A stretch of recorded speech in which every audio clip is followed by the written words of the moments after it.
열왕기하 5장 8절에서 14절까지 보도록 하겠습니다. 주의 이름으로 사랑하며 축복합니다. 오늘 본문 말씀을 통해서 내 생각에는, 따라서 합시다. 내 생각에는 이렇게 말하는 때가 많죠. 우리가 살다 보면. 오늘 본문에는 한 나라가 소개하고 있고 1절부터 보면 또한 그 한 나라에 훌륭한 장수 한 분이 소개되고 있습니다. 그 한 나라의 이름은 아람이라고 하는 나라이고 그 훌륭한 장수의 이름은 나하만이라고 하는 장수입니다. 군인으로서 왕의 최고의 신임을 받은 장군이 되었다고 하는 것은 세상 말로 굉장히 성공한 사람이라 할 수가 있겠습니다. 왕이 나이만을 절대 신뢰했어요. 왜냐? 이 전쟁이 일어났는데 이길 수 있는 확률이 거의 희박한데 나만이 앞장서서 그 군인들을 지휘해 가지고 전쟁에서 대승리를 얻게 되었습니다. 그래서 나라를 위기에서 구원하였기 때문에 이 왕이 특별히 총애를 갖게 되었어요. 정말로 많은 사람들의 요망사항입니다. 지난주에 우리나라 군대 사승 장군들 인사 이동이 있었어요. 그래서 이제 제가 거기도 갔는데 별 4개짜리는 몇 분 안 돼요. 근데 이분도 군인으로서는 가장 높은 자리에 군인으로서 앉게 됐으니 얼마나 영광스러운 일이겠습니까? 모든 사람들의 부러움을 한 손에 다 받았다고 해도 과언이 아니고 특히 나만의 부인과 그 자녀들 또한 이웃 사람들에게 굉장히 부러움을 샀으리라고 짐작이 해보기도 합니다. 그런데 그렇게 행복했던 시간도 얼마 안 가고 갑자기 청천벽력과 같은 일이 발생했는데 그게 바로 뭐냐? 몸에서 피고름이 섞여 막 나오는 것입니다. 여기저기 할 것 없이 이거 가만히 살펴보니 증상으로 보아 이것은 문둥병이 틀림이 없었습니다. 사실 이 사실이 밖으로 알려지게 되면 그 자리는 아무리 좋은 자리라 해도 내놓아야만 하는 자리입니다. 문둥병이 걸린 사람이면 임금의 자리도 내놓아야 돼요. 그런데 이 장수의 자리는 말할 것도 없이 내놓아야 하는 거예요. 그래서 이 세상 일은 그렇습니다. 한 사람은 불행이 어떤 사람들에게는 기회라고 생각하는 사람이 많아서 문둥병이 걸렸다고 하는 것을 아는 순간에 온 세상에 소문을 내서 그 사람을 밀어내려고 하는 사람들이 주위에 수도 없이 많습니다. 그런데 이 나만이 문둥병이 걸렸다고 하는 것이 드러나서 물러나게 되면은 나만도 문제인 것은 사실이겁니다만은 더 한 가지 문제는 임금이 정치적인 부담이 굉장히 많이 생긴다고 하는 거예요. 왜냐하면 이 든든한 장군이 옆에서 딱 버텨줘야 이 왕으로서의 역할을 아무 부담 없이 할 수 있게 되는데 이 친구가 그만둬버리면 물러나면 왕의 자리도 별로 좋지 않는 상황입니다. 그래서 나만은 이 사실을 감추고 하루라도 자기도 그 자리에 더 오래 있을 뿐더러 자기를 이 자리에 올라오게 한 임금님도 하루라도 더 부담 없이 정치를 하시도록 하기 위해서 자기의 이 문둥병을 감추려고 이스라엘 땅으로 군대를 비밀리 보내가지고 어린 계집아이 하나를 인신매매 해가지고 와가지고 자기 집 안에다 가둬놓고 빨래만 하도록 했어요. 왜냐하면 그 동네 사람 데려다 가면은 소문이 금방 나버리면 큰일이니까 이스라엘에서 잡아온 겁니다. 그래야 소문이 안 나. 왜? 출입을 안 하니까.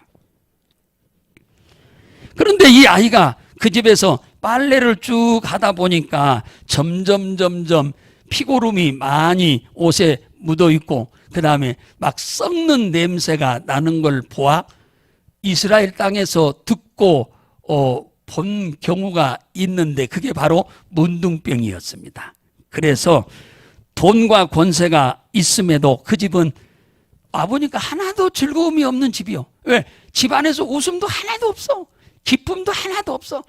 먹을 것은 많고 좋은 의복은 있고 좋은 집에서 사는데 집안 식구들이 아무 웃음도 없고 기쁨도 없고 즐거움도 없는 거요. 이 어린 아이가 보니까 왜 그럴까 하고 고민했었는데 아니나 다를까 문둥병이 있었기 때문인 것을 이제 깨닫게 된 겁니다. 어린아이 눈에도 장군이 됐음에도 치료할 수 없는 병에 걸려있는 이 모습, 그 부인의 모습을 보면서 굉장히 불쌍하게 보였던 이 아이가 복음을 전하기 시작합니다. 복음이란 말은 무슨 말이냐? 기쁜 소식이란 말이야. 나만의 부인에게 우리 이스라엘 땅에 가서 하나님의 선지자 엘리사를 만나면 깨끗하게 고칠 수가 있다는 말을 전했습니다. 그 아람 나라에서는 바늘구멍만한 희망도 문둥이 환자가 나올 수 있다고 말하는 사람이 없어요.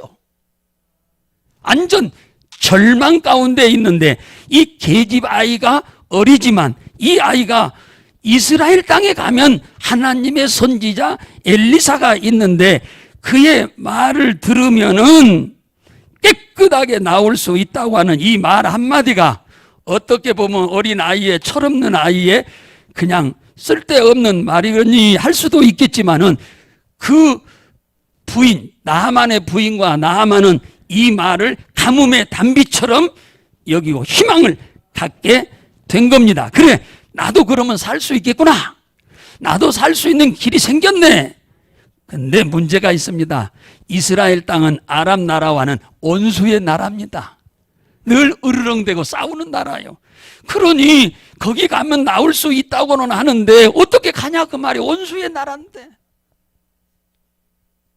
그래서 임금을 찾아가서 모든 경황을 얘기하고 또 임금도 나만이 나아야 자기가 그 임금의 자리에 오래 앉아 있을 수 있다고 하는 걸 알기 때문에 최선을 다해서 고쳐보려고 이스라엘 왕에게 편지를 한 통을 잘 써서 내가 장수 나하만을 보낼 테니까 이 문둥병을 좀 치료하도록 도와주십시오. 이렇게 친절하게 친서를 보냈습니다. 이스라엘 왕을 아련하고 인사를 한 다음에 나하만은 엘리사의 집을 향해서 나아갔습니다. 애국의 장수가 올 때 뭐 한두 명이 온 게 아니고 많은 부하들과 함께 왔고 또 병이 치료됐을 때 난 것에 대한 보답을 하려고 선물을 어마어마하게 싣고 왔어요. 그래서 그 행렬이 말도 못하게 컸습니다.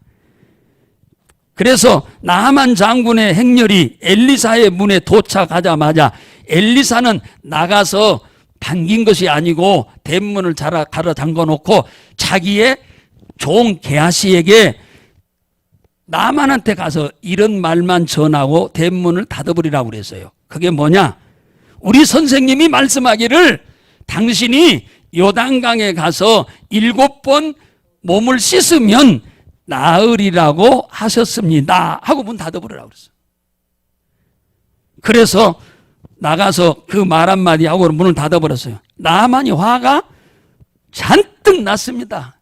아니 적군의 나라에 장수가 오기는 왔지만 그래도 장군이 왔는데 인사도 안 하고 그냥 나와서 보지도 않고 요단강에 가서 7번 몸을 씻으라고 하고 말아버리니 화가 날 법도 하기도 합니다. 생각해 보면.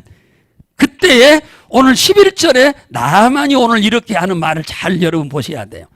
내 생각에는 저가 내게 나와서서 하나님 여호와의 이름을 부르고 당처 위에 손을 흔들어 고칠까 하였다고 이렇게 말합니다. 그러니까 내가 왔으니까 반드시 나와서 환영하고 인사도 하고 하나님의 이름을 부르면서 병이 나 있는 곳에 손을 이렇게 대면서 기도를 해서 낫게 해줄 줄 알았는데 코빼기도 안 베고 그저 요단강에 가서 목욕하라고 하니 나만의 생각하고 이 엘리사 선지자의 생각이 너무나도 다른 겁니다. 나만의 생각하고 엘리사 선지자의 생각하고 너무너무 다른 것입니다. 그래서 이 나하만이 화가 나가지고 이제 우리나라에 가면 얼마나 깨끗한 강이 많은데 이 더럽고 똥물인 요단강에서 내가 목욕을 하느냐. 우리나라로 가자 하고 화가 나가고 막 가려고 난리를 치고 지금 실갱이를 하고 있습니다. 사랑하는 성도 여러분, 우리가 하나님을 섬기면서 굉장히 유의해야 할 점이 있는데 나하만처럼 내 생각에는 이런데 내 생각에는 이런데 라고 하는 것을 조심해야 합니다. 고린도후서 10장 5절에 보면은 모든 생각을 사로잡아 그리스도에게 복종케 하라. 우리들의 생각을 하나님의 생각에 복종케 하라. 하나님의 생각과 우리 생각이 다른 것은 당연합니다. 창조주 하나님의 생각하고 피조물인 우리의 생각하고 같겠습니까? 다르죠. 우리가 예수를 믿고 복을 받고 살다가 천국에 들어가서 영원한 생명을 얻으려면 우리는 육신의 생각을 그리스도의 말씀의 생각에 복종케 해야 될 줄로 믿으시기 바랍니다. 신명기 12장 1절에 보면은 내 열조의 하나님 여호와께서 내게 주셔서 얻게 하신 땅에서 너희가 평생에 지켜 행해야 할 것이 있다고 말씀합니다. 그러면서 12장 8절에 모세가 우리가 오늘날 여기서는 각기 소견대로 하였거니와 너희가 가나안에 들어가서는 너희들의 소견대로 하지 말아라. 할렐루야. 이게 무슨 말이냐? 이스라엘 백성이 애굽에서 지긋지긋하게 고생을 350년 동안 노예 생활을 했습니다. 그 고난 중에 하나님의 특별한 은혜를 입어서 이 에집트에서 노예 생활에서 해방을 받게 되는데 자유를 보장받고 축복이 마련된 가나안 땅에는 부족한 것이 단 하나도 없는 그런 땅입니다. 거기를 소망으로 삼고 애굽에서 출발을 해서 열심히 나왔습니다. 그런데 광야 생활 40년을 하는 동안에 출애굽했던 20세 미만의 아이들만 살고 20세 이상의 사람들은 다 광야에서 죽으셨습니다. 그 이유는 뭐냐? 자기들의 생각하고 하나님의 생각이 너무나도 다른 것을 알았어요.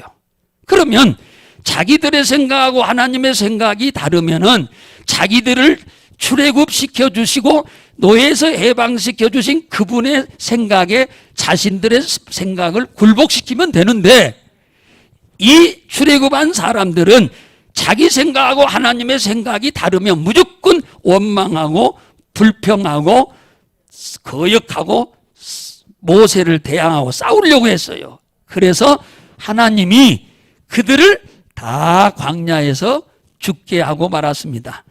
120살 된 모세 할아버지가 40년 광야길을 마치고 이제 눈앞에 보이는 바로 눈앞에 코앞에 있는 요단강을 건너면 이제 가나안에 들어가는데 그들에게 하는 말입니다. 그들의 후손들에게 하는 말이에요. 너희들이 보지 않았느냐? 광야에서 자기들의 생각과 다르다고 불순종하다가 온갖 재앙으로 죽은 걸 보았지 않느냐? 그러므로 너희들만은 가나안에 들어가서 평생 너희 소견대로 절대로 앞으로 살지 말아라. 할렐루야. 그 얘기를 지금 120살 잡수신 모세 할아버지가 지금 증손자, 고손자들 앞에 이 말씀을 하고 있는 겁니다. 사랑하는 성도 여러분, 성경은 하나님의 말씀이니까 우리들의 생각하고 차이가 있겠죠. 안 그럽니까? 많이 있어요. 많이 있습니다. 근데 우리의 믿음이 자라면 우리의 생각을 하나님의 생각에 이렇게 우리가 굴복하게 되는데, 우리가 믿음이 이제 시작 처음이면 생각이 다르다고 비판하고 불평하고 원망하고 그런 경우가 있어요. 아직 성장하지 않을 때는. 그건 당연한 일이라고 생각이 됩니다. 오늘 이 자리에 나오신 성도 여러분들은 항상 여러분의 생각과 하나님의 생각을 항상 이렇게 비교하면서 나 생각하고 하나님의 생각하고 일치되면 그것은 진짜 복받는 일입니다. 그런데 하나님의 생각과 내 생각이 조금 다를지라도 내 생각을 하나님의 생각에 복종시키시기를 바랍니다. 사사기 21장 25절은 사사기의 마지막 장이고 마지막 절입니다. 그런데 그 마지막 장 마지막 절에 하나님이 뭐라고 말씀했냐 하니까 그때에 이스라엘 왕이 없으므로 사람들이 각각 그 소견에 옳은 대로 행하였더라. 소견대로, 각각 소견이라면 자기 생각대로 그 말이죠. 자기 생각대로 행했더라. 이스라엘 백성들이 다 자신들의 생각대로 살았다. 그래서 사사기 시대가 출애굽해가지고 가나안에 들어가서 시작되는데 사사기 시대가 325년이었습니다. 325년이었는데 자기 생각대로 살다 보니까 전쟁으로 패배하여 종노릇한 세월이 111년이나 됩니다. 325년 가운데 111년을 종노릇했어요. 다른 나라한테 전쟁에 져서. 왜? 자기들의 소견대로 살다가 그리 됐다고 성경은 말합니다. 하나님께서 자기 백성들이 이리도 많은 고난을 겪은 이유는 하나님 말씀대로 살지 않고 자기의 소견에 옳은 대로 살았기 때문이라고 이렇게 한마디로 딱 말씀을 하고 있습니다. 우리를 위해서 십자가에 죽기까지 하시고 우리를 자녀 삼고 저 영원한 천국을 우리의 유업으로 주시기로 약속하신 그 하나님은 우리의 소견대로 우리의 생각대로 살지 말고 주님의 생각대로 말씀대로 살기를 원하시는 줄로 믿으시기 바랍니다. 유럽의 한 수도원에서 제자를 삼기 위해서 제자가 되겠다고 온 젊은이들을 테스트하는 일이 있었습니다. 첫 번째 관문이 참 우스운 테스트인데 이 수도원 원장이 테스트를 할 때 배추를 주면서 저 밭에다가 그러니까 뿌리가 하늘로 올라오게 심어라. 이렇게 첫 번째 이제 질문 관문을 통과하도록 그런 문제를 줬습니다. 그랬는데 수도원 원장이 이 글이 주었는데 첫 번째 청년은 그냥 하늘을 보도록 뿌리가 하늘 보도록 그대로 심었고 또 한 청년은 아이고 우리 수도원 원장님이 연세가 많으셔가지고 좀 치매가 오신 것이 틀림없다. 어떻게 배추를 꽁지를 땅으로 심으라고 해야지 하늘로 심으라고 하나 말을 하려고 했는데 잘못하셨는 모양이다 하고는 자기 소견대로 그냥 꽁지를 갖다 하늘로 심으라고 했는데 하늘로 올리고 이파리를 심으라는 거잖아요. 근데 뿌리를 갖다 심어버렸어. 그걸 옆에서 이렇게 보고 있는 겁니다. 수도원 원장이 배추 심는 걸 보고 있는 거예요, 옆에서. 그래서 그거 금방 심지요, 그거. 심고 밭에서 나왔습니다. 그러자 그 수도원 원장님이 하시는 말씀입니다. 두 번째 청년을 불러가지고 자네는 참으로 똑똑하네. 자네는 나한테 배울 것이 하나도 없어. 자는 어디로 가든지 선생 노릇하면은 1등이겠네. 그러니까 자네는 집으로 돌아가게. 자네는 밖에 나가면 훌륭한 선생은 될 수 있으나 제자는 될 수가 없네. 왜? 말을 안 들으니까. 선생은 될 수 있어. 근데 자네는 제자는 절대 못 되네.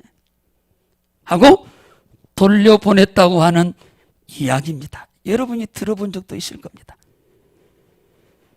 하나님은 절대로 우리한테 이 얘기는 그들이 얼마나 순종하는가를 보기 위해서 그런 거지, 하나님도 우리한테 배추를 꼭 그렇게 심으라고 절대 안 합니다.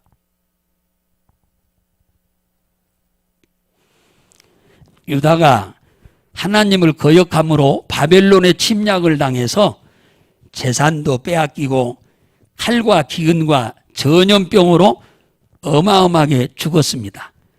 그 후에 집과 성을 다 불러 태워버리고 포로로 많이 잡아갔습니다.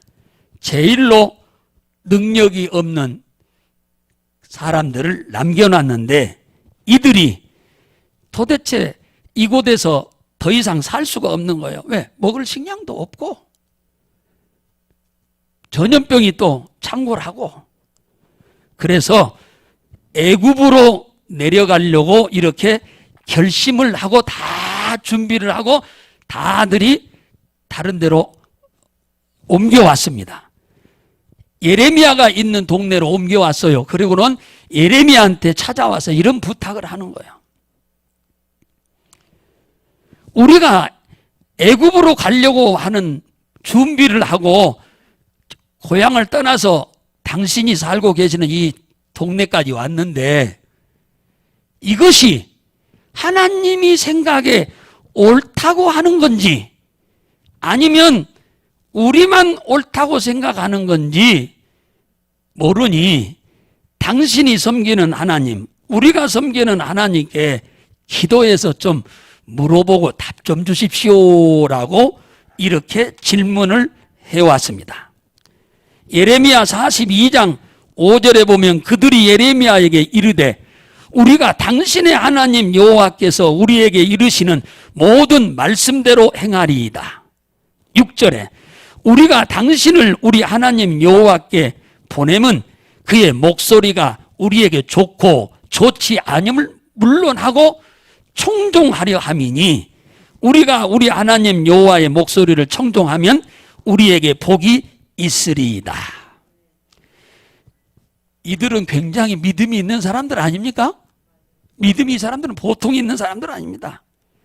그냥 어렵고 힘들고 전염병이 많고 먹을 것도 없고 가뭄이 심하니까 그냥 애굽으로 그냥 가버리면 될 수도 있는데 처음에는 그렇게 생각하고 일단 왔는데 가다가 생각하니까 이거 하나님이 원치 않는 것 같다가는 복이 안 될 것을 알기에 예레미야한테 찾아와서 물어보는 겁니다. 하나님한테 물어보라고. 유다 백성 중에 아직도 이런 신실한 사람들이 있었다고 하는 것이 기적입니다. 자신들이 치밀한 계획을 세웠더라도 하나님이 원치 않으면 계획을 포기하겠다고 하는 이 생각, 얼마나 대단한 생각입니까? 하나님께서 이들을 보시고 정말로 기뻐하셨으리라고 생각이 됩니다. 우리가 자녀를 키워보았습니다마는 내 자녀가 이런 자세를 갖고 있다고 한다면 얼마나 이쁘겠어요. 부모한테 물어서 자기가 나름대로 계획을 갖고 있는데 부모한테 물었더니 부모가 듣고는 그래, 선은 이렇고 후는 이러니 그 계획은 앞으로 조금 늦췄으면 좋겠다. 예를 들어서 그렇다고 하면 그래요 아버지 어머니 그래요 그러면 그렇게 하도록 하겠습니다. 이렇게 나온다면은 얼마나 기쁘겠느냐.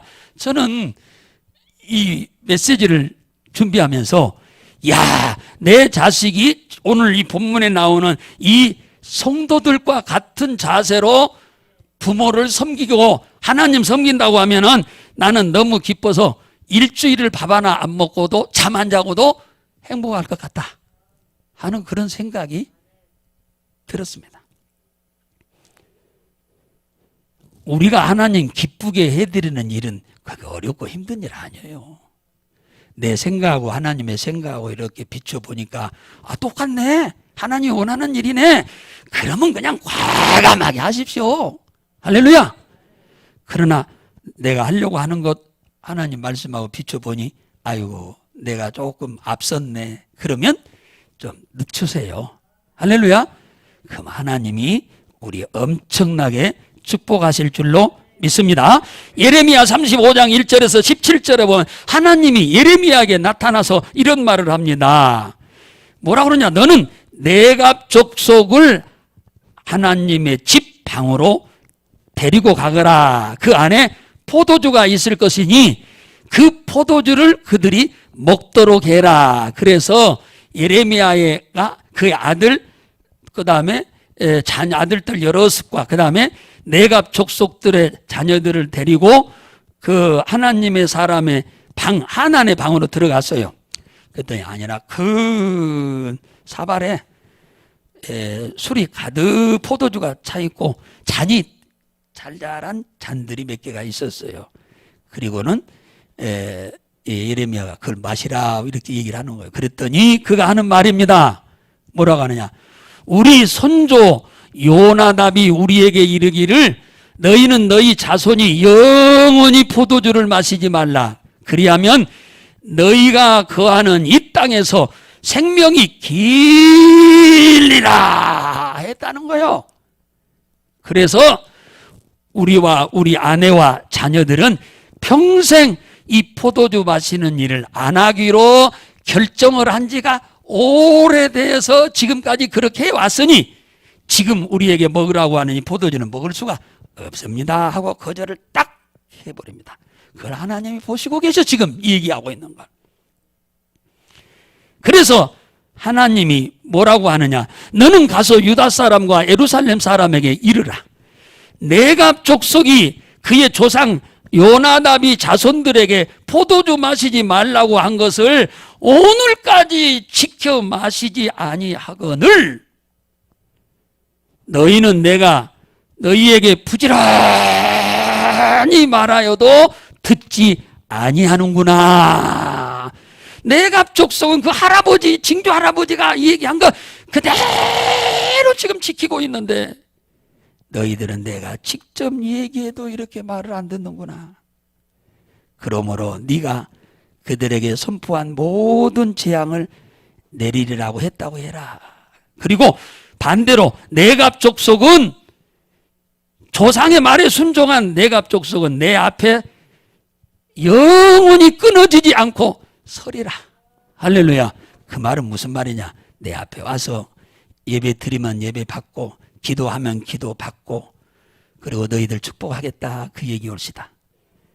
어미꽁이 새끼들에게 이런 주의를 시켰습니다. 얘들아 너희들이 땅 위에서 먹이를 먹을 때 입으로는 먹이를 찾아서 먹고 너희들의 귀는 열어서 항상 엄마 내 음성의 귀를 기울이거라. 왜요? 그러니까 이 땅에는 우리를 잡아먹으려고 하는 것들이 많아야 그러니까 내가 보고 있다가 우리들을 해하려고 오는 짐승이 오거들랑 내가 소리를 지를 테니까 그때는 무엇을 먹든지 다 포기하고 푸드득 하고 나무 위로 날라 올라와라. 그렇지 않으면 다 죽는다. 이렇게 주지를 시키면서 봄나들이를 나갔습니다. 그랬는데 다른 새들은 꽁 새끼들은 먹이를 찾아서 먹으면서 혹시라도 엄마가 무슨 소리를 지르려나 하고 귀를 기울이고 열심히 먹이를 찾아서 먹고 있는데 그중에 한 새끼는 어머니의 이 말을 귓등으로 듣고는 그냥 무시하고 먹을 것에게 취해가지고는 그냥 멀리 가버렸네요. 그래서 그런데 어미가 보니까 여우가 한 마리가 뽕새끼들이 있는 걸 보고 쫄랑쫄랑 산에서 내려오고 있는 걸 보고는 소리를 질렀어. 그랬더니 모든 새끼들은 우리를 잡아먹으려고 하는 여우가 오는가 보다. 야, 우리 올라가자 하고는 푸드득 하고 다 나무 위로 올라갔는데 엄마의 그 소리를 듣지 못한 한 마리 그 새끼는 그저 먹을 것에 취해 있다가 여우한테 잡혀서 그냥 이 세상을 떠나고 말았답니다. 사랑하는 성도 여러분, 나만이 자기 생각과 다르다고 그냥 고향으로 돌아가려고 합니다. 엘리사의 생각은 나만의 생각과 다르기는 참 달랐습니다마는 저는 이 나만의 행동에 대해서 비난하고 싶은 마음은 없습니다. 그럴 수도 있겠다고 하는 마음이 충분히 듭니다. 믿음이 없으니까. 기도도 하지도 않지요. 와서 안수도 안 해주지요. 그리고 요단강에 가서 문둥병을 목욕하라고 하지요. 전혀 생각과 다른 이야기를 하며 이 갈등을 갖고 그냥 불순종하고 가려고 하는 그런 마음을 충분히 이해할 수 있다 그 말이에요. 하나님의 생각은 우리의 생각과 원천적으로 다릅니다. 예레미야 29장 11절에 나 여호와가 말하노라 너희를 향한 나의 생각은 재앙이 아니라 곧 평안이요 너희 장래에 소망을 주려는 생각이라. 하나님의 생각이 우리의 생각과 다를지라도 하나님의 생각은 무조건 우리에게 평안을 주고 소망을 주고 축복을 주려고 하는 생각임을 무조건 여러분들은 믿으시기 바랍니다.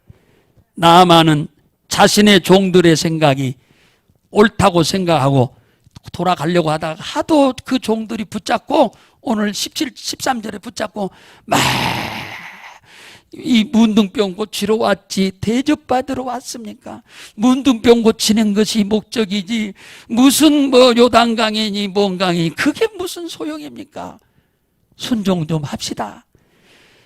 해서 안 되면 그때 가서 엘리사의 맥살을 잡든지 말든지 하십시오. 이렇게 이제 예언하니까 그 말을 듣고 보니까 그 말도 일리가 있어서 그래 이왕이면 먼 데로 왔으니 한번 하라는 대로 한번 해보자 하고는 요단강으로 급히 가서 사람들이 보는 앞에서 그 문둥병 피고름이 질질 흐리는 몸을 다 벗고 요단강에 들어가서 목욕을 7번 했더니 세상에 어린아이 살결같이 깨끗게 나온 줄로 믿습니다. 사랑하고 존경하는 가련제일교회 성도 여러분, 성령님께서 오늘 우리에게 작은 결단을 하기 원합니다. 큰 것도 아니요. 작은 결단을 하기 원합니다. 하나님의 생각과 내 생각이 다를 경우 하나님의 생각을 따르겠다는 결단을 하기를 원하십니다. 이게 그렇게 어렵습니까? 하나님의 생각 앞에 나의 생각을 포기하기 원합니다. 그때 나만과 같이 불가능이 가능하게 될 줄로 믿으시기를 주의 이름으로 축복하며 나만처럼 기적을 보게 될 줄로 믿습니다.